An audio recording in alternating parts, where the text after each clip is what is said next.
Enpresa handien administrazio kontseiluetan emakumeen kopuruak benetan urriak dira. Bai, hor Europa mailan ere helburu hori jarri izan, emakume gehiago egotea zuzendaritza kontseiluetan eta erabakiak hartzen direzen toki horietan, enpresa pribatuetan batez ere, eta derrigortasun bat ez zegoenez, helburu hori hor finkatuta geratu da, baina ez dira lortu nahi ziren emaitzak, ez da.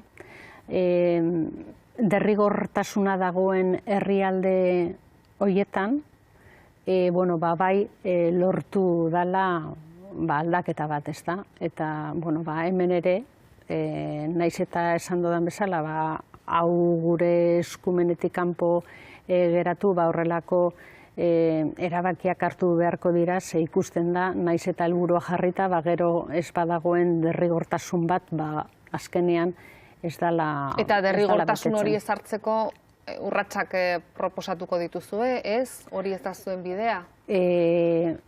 Gure eskumenetik kanpo geratzen da. Bai, baina ezakit nolabaiteko proposamen bat legebiltzarrean. Edozein kasutan, baina naiz eta legebiltzarrean egin, ez da gure estatu mailan erabaki beharreko zerbait da.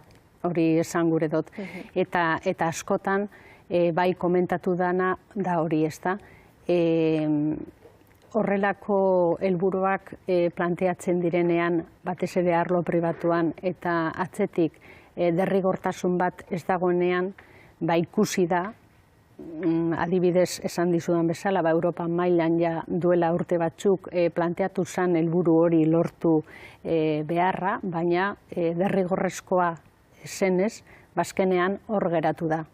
Orduan horrek adierazten dauena da, planteatu behar dela derrigortasun bat, helburu horiek lortzeko, ze bestela berez ez da lortuko, ez da.